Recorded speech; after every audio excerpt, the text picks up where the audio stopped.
C'est pas un mauvais tirage pour Monaco. Alors évidemment, ça peut paraître paradoxal parce que le tirage global pour les clubs français, il est effectivement globalement catastrophique, il faut le reconnaître. Pourquoi c'est pas un mauvais tirage Parce que la pression sera sur City.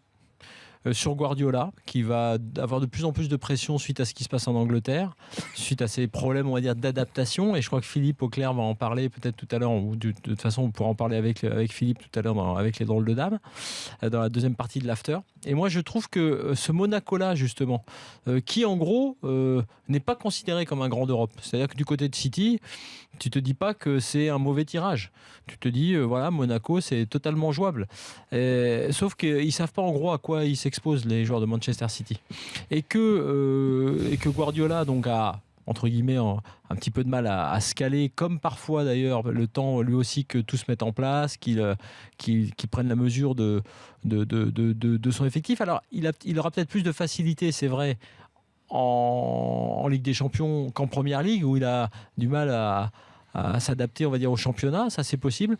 Mais je trouve que pour Monaco, ce Monaco-là, comme celui qui avait battu Arsenal, va arriver avec une sorte de statut de challenger sur la scène européenne et qu'il a les moyens techniques, tactiques, de réussir un coup.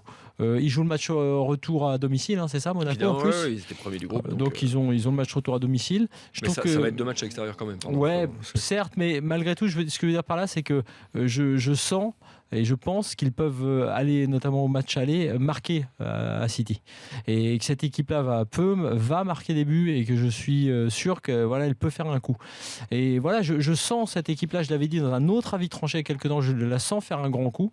Et je me dis que plutôt que de prendre entre guillemets le soi-disant bon tirage, tu sais, qui aurait été de prendre un Benfica, soi-disant, moi je dis attention, ces matchs-là ils sont compliqués, alors que celui-là, ils n'auront pas du tout à gérer une supposée supériorité comme ça aurait été le cas face à Leicester ou Benfica, et au contraire ils vont gérer, on va dire leur statut de challenger avec des qualités que vont découvrir une nouvelle fois ceux qui suivent pas au quotidien les joutes de Ligue 1 ou autre, et moi je pense que Monaco peut le faire.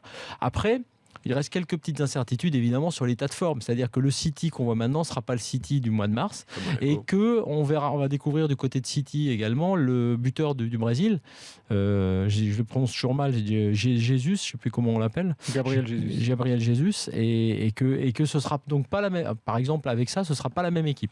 C'est évidemment le point d'interrogation que je mets, ce sera pas le même Monaco peut-être, et on ne sait pas s'il y aura pas des blessés, des suspendus, je sais pas quoi, et ce sera sans doute pas le même City.